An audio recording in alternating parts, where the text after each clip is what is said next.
नमस्कार बच्चों, आज हम शुरू करने जा रहे हैं आपका नया अगला चैप्टर सूक्ष्म जीव, मित्र एवं शत्रु। अब नाम से पता चला है सूक्ष्म जीव क्या होते हैं। सूक्ष्म क्या होता है? सूक्ष्म होता है छोटा, मतलब छोटे जीव। इतने छोटे जीव जिनको हम सीधे जो आंखों से नहीं देख सकते, उनको देखने के लिए हमें जो है यंत्र की आवश्यकता होती है। उसे हम क्या कहते हैं? सूक्ष्म जीव। जैसा कि अंडरलाइन किया हुआ है, कुछ जीव ऐसे भी होते हैं जिन्हें बिना यंत्र की सहायता से केवल आंखों से नहीं देख सकते, उन्हें हम क्या कहते हैं? सूक्ष्म जीव। फिर आपका आता है सूक्ष्म जीव को कितने वर्गों में बांटा गया है। वो आपका सूक्ष्म जीव को 4 प्रमुख जो है वर्गों में बांटा गया है। कौन कौन से वर्गों में? यहाँ पे दिखा रखा है। वो आपके जीवाणु, कवक, प्रोटोजोआ एवं कुछ शैवाल। ये आपके 4 जो इसके प्रमुख वर्ग हैं जिनके अंदर सूक्ष्म जीवों को बांटा गया है। उनके अलावा और क्या? उनके अलावा आपके आते हैं विषाणु। आपके जो दिखा रखे आगे विषाणु क्या होते हैं?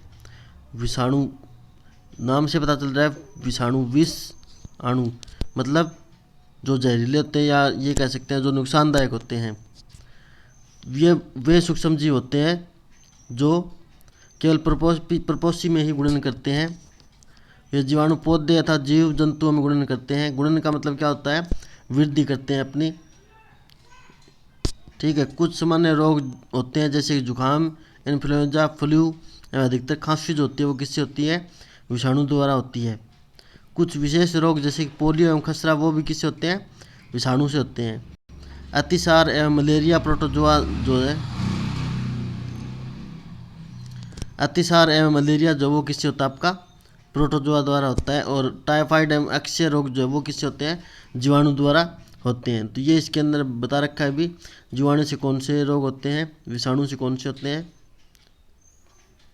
ठीक है, अब चलते हैं आगे।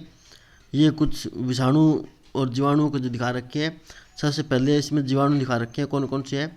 ये आपका स्पाइरल जीवाणु, फिर आपका छड़नुमा जीवाणु, ये जो है इनके चित्र दिखा रखे हैं जीवाणुओं के। फिर आपका आता है शैवाल। शैवाल आपका ये क्लेमाइडो मोनास, स्पाइरो गाइरा और ये अमीबा है। ये आपके अमीबा और जो है पैरामीशिया ये किस में आता है? प्रोटोजोआ में आता है। और ये स्टार्टिंग वाले 2 जो ये शैवाल के अंदर आते हैं। फिर आपका आता है आगे ये कवक। कवक कौन कौन से आपके? एक तो ये आपका राइजोपस कवक है, एक आपका पेनिसिलियम कवक है। ठीक है, तो ये आपके कवक के जो चित्र दिखा रखे हैं ताकि आपको अच्छी तरह समझ में आ सके। फिर नेक्स्ट आपका विषाणु रह गया था। ये आपका विषाणु का चित्र है। विषाणु जो वो इस तरह के होते हैं। अब आपका नेक्स्ट टॉपिक आता है इसके अंदर, सूक्ष्म जीव कहाँ रहते हैं। सूक्ष्म जीव कहाँ रहते हैं? सूक्ष्म जीव जो होते हैं वो एक कोशिकीय भी हो सकते हैं और बहुकोशिकीय भी हो सकते हैं।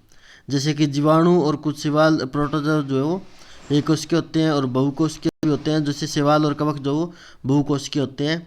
ये जो है बर्फीली, शीत या बहुत गर्म जगह में भी जिंदा रह सकते हैं। और ये जो है दलदल में भी पाए जाते हैं, मनुष्य तल में भी पाए जाते हैं। ये मनुष्य और सभी जंतुओं के शरीर में भी पाए जाते हैं। और कुछ सूक्ष्म जीव जो होते हैं वो दूसरे सजीवों पर आश्रित होते हैं। और कुछ जो वो स्वतंत्र रूप से भी रह सकते हैं। जैसे कि अमीबा जो वो सूक्ष्म जीव, ऐसा सूक्ष्म जीव है जो अकेला रह सकता है, लेकिन कवक और जीवाणु जो वो समूह में रहते हैं, झुंड बनाकर। ठीक। फिर आपका आता है सूक्ष्म जीव और हम। सूक्ष्म जीव और हम। सूक्ष्म जीव और हम का मतलब सूक्ष्म जीव का हमारे से जो है क्या नाता है, या हमारे लिए फायदेमंद है या नुकसानदायक है, इसके बारे में हम पढ़ेंगे। पहले आपका आता है इसमें मित्रवत सूक्ष्म जीव, मतलब वो सूक्ष्म जीव जो हमारे मित्र है। आपने देखा होगा कि दूध जो हम रात को रखते हैं तो वो सुबह दही बन जाता है। ब्रेड कैसे बनाते हैं, केक कैसे बनाते हैं, अगर ये सारे किसके कारण बनते हैं? आपके सूक्ष्म जीवों के कारण बनते हैं। ठीक है। और क्या फ़ायदा कर सकते हैं हमारे सूक्ष्म जीव जो है, इसमें ये दिखा रखा है आपका, देखो। प्राचीन काल में सूक्ष्म जीव का उपयोग एल्कोहल बनाने में किया जाता था। शराब बनाने के लिए भी आपका सूक्ष्म जीव का इस्तेमाल किया जाता है।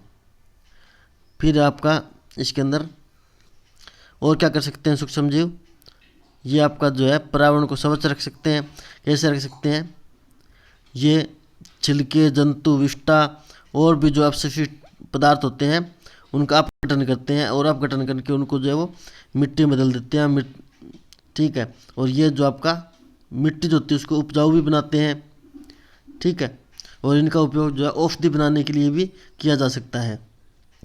अब अगर आपका प्रश्न आता है पेपर के अंदर, आपके एग्ज़ाम के अंदर, कि सूक्ष्म जीव जो हमारे किस तरह से फ़ायदा पहुंचाते हैं, या फिर सूक्ष्म जीव हमारे जीवन के अंदर जो है वो क्यों ज़रूरी है, तो उसके अंदर ये पॉइंट आप लिख सकते हो कि औषधि बनाने के लिए काम आता है, और पर्यावरण साफ करने के लिए काम आता है, मृदा की जो है उपजाऊ शक्ति बढ़ाने के लिए भी आपका काम आता है।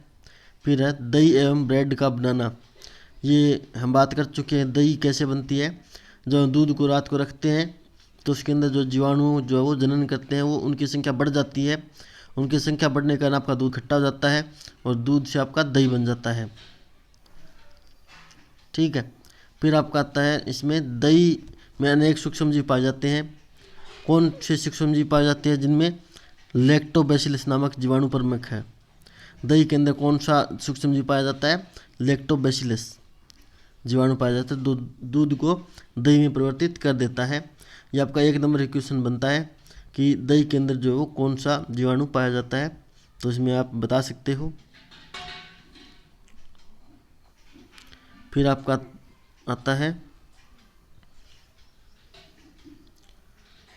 सूक्ष्म जीवों का वाणिज्यिक उपयोग। जैसे कि आप देख सकते हो, वाणिज्य के मतलब क्या होता है? व्यापार। सूक्ष्म जीवों का हमारे जो है उद्योग के अंदर, व्यापार के अंदर जो है क्या मतलब उपयोग है या क्या फ़ायदा है? सूक्ष्म जीवों का इस्तेमाल जो है मुख्यतः हम शराब बनाने के लिए कर सकते हैं, जिसे हम एल्कोहल कहते हैं। ये शराब जो है गेहूँ, चावल या फलों से भी बनाई जा सकती है। तो इससे जो आपका उद्योग के अंदर जो काफ़ी फ़ायदा होगा। तो चीनी के एल्कोहल में परिवर्तन की यह प्रक्रिया क्या कहलाती है? किण्वन। चीनी से अगर हम एल्कोहल बनाते हैं तो ये प्रक्रिया क्या होगी? आपकी किण्वन प्रक्रिया होगी, और इसे हम दूसरा नाम किससे कह सकते हैं? फर्मेंटेशन भी ये कहलाता है। फिर इसमें जो है मार्क रखा, देखो लुई पास्चर ने किण्वन की खोज कब की थी? 1857 में की थी। यह भी आपका 1 नंबर का क्वेश्चन बनता है, तो आप इनको याद कर लीजिए। फिर आपका आता है सूक्ष्म जीवों के औषधीय उपयोग, कि हम औषधि के रूप में सूक्ष्म जीवों को कैसे इस्तेमाल कर सकते हैं। जब भी हम कभी बीमार पड़ते हैं तो डॉक्टर क्या करता है? हमें जो है या तो कोई गोली देता है या हमें इंजेक्शन लगाता है। ठीक है। तो ये औषधियाँ या जो है गोली जो या जो इंजेक्शन किससे बनते हैं? आपके सूक्ष्म जीवों से ही बनते हैं। ठीक। तो ये सूक्ष्म जीव क्या करते हैं? ये बीमारी पैदा करने वाले सूक्ष्म जीवों को नष्ट कर देते हैं, उनकी वृद्धि को रोक देते हैं। इस प्रकार जो है औषधि को हम क्या कहेंगे? प्रतिजैविक, या फिर हम क्या कहेंगे उसको? एंटीबायोटिक। ठीक है। आगे इसमें दिखा रखा है कि प्रतिजैविक औषधियाँ, जब इसमें कवक से बनने वाली प्रतिजैविक औषधियाँ कौन सी है? स्ट्रेप्टोमाइसिन, टेट्रासाइक्लिन और एरिथ्रोमाइसिन। फिर इसके अंदर आता है सन 1929 में जो है अलेक्जेंडर फ्लेमिंग जो उसने जीवाणु रोगों से लड़ने के लिए जो है एक दवा बनाई थी। उसका नाम क्या? आपका पेनिसिलिन। ठीक है। जब वो प्रयोग कर रहा था तो उसने देखा कि हरे रंग की जो फफूंद होती है वो जो जीवाणुओं की वृद्धि को रोक रही है। ठीक है। तो उससे प्रेरित होकर उसने जो ये पेनिसिलिन का टीका जो इसने बनाया था। फिर आपका आता है इसमें आगे वैक्सीन या फिर टीका। ठीक है। प्रतिजैविक दवाई जो होती है उसके बारे में हमने पढ़ लिया। अब हम पढ़ते हैं टीके के बारे में। टीका क्या होता है?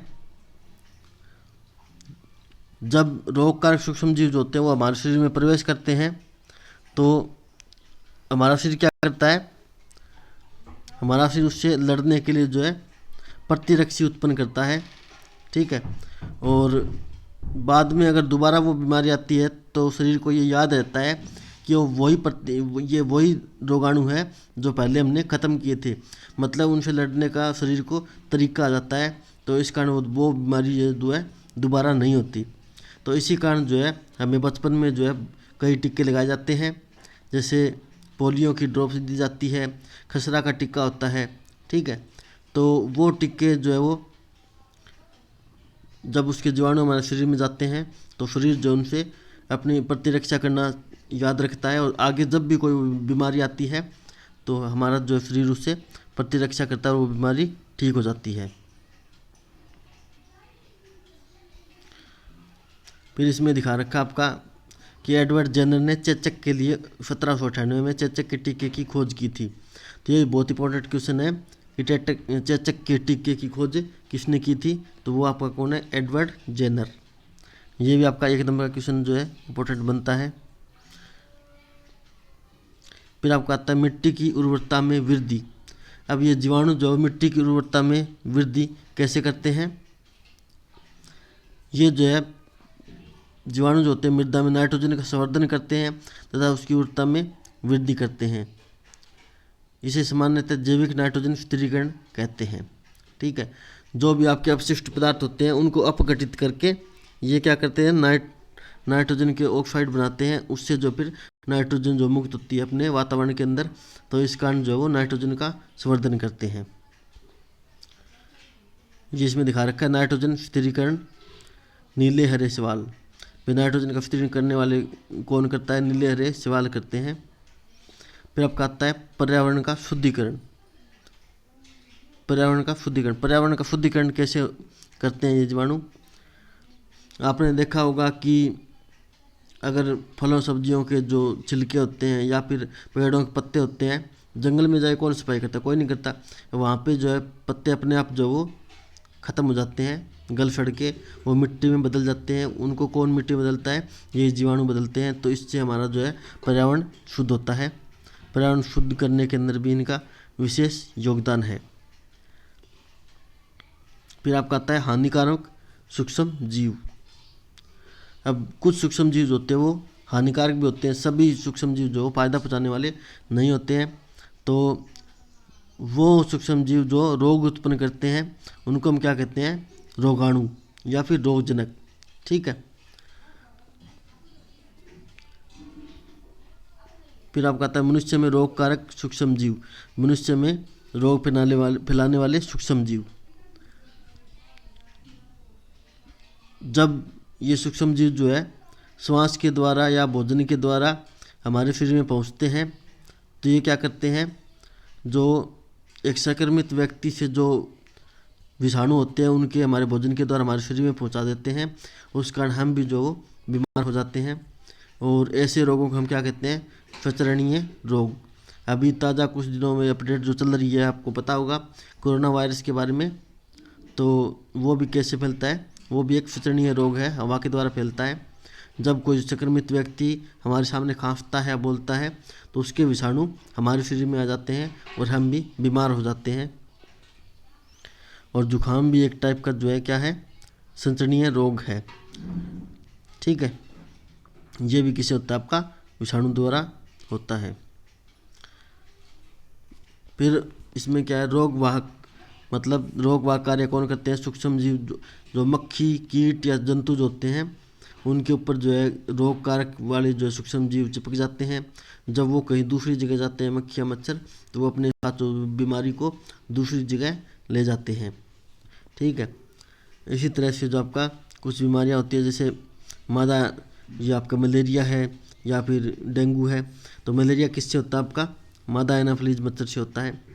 और मादा एनाफिलीज मच्छर के अंदर कौन सा विषाणु जो वो लेके जाती है, वो है प्लेजेडियम।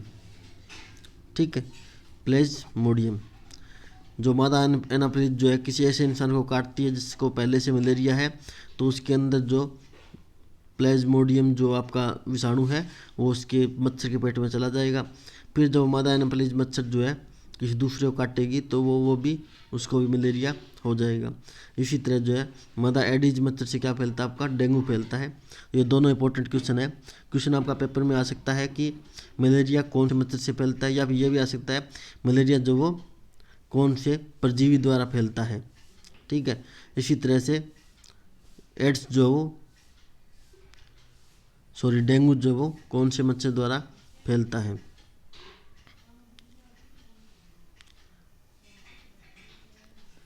फिर आपका इसके अंदर पेपर में ये भी क्वेश्चन आ सकता है कि हम जो है डेंगू या मलेरिया को किस तरह से रोक सकते हैं या किस तरह उस पर नियंत्रण पा सकते हैं। तो हमें इसके लिए पता होना चाहिए कि मच्छर जो है वो कहाँ पनपते हैं। वो आपके पनपते हैं, पानी आपका रुका हुआ है तो उसके अंदर, या फिर जो फूलदान या फिर कोई और जो है अपशिष्ट पदार्थ रखा हुआ है तो उनके अंदर जो मच्छर ये पैदा होते हैं। अगर हम अपने आसपास पानी खड़ा नहीं होने देंगे या फिर जो है अपने आसपास सफाई रखेंगे तो ये मच्छर जो है उनके पैदा होने की जगह ही नहीं बचेगी। तो अपने अगर मच्छर पैदा नहीं होंगे तो कोई बीमारी जो है आगे नहीं होगी और मलेरिया जो है या डेंगू जो है आराम से ठीक हो सकती है।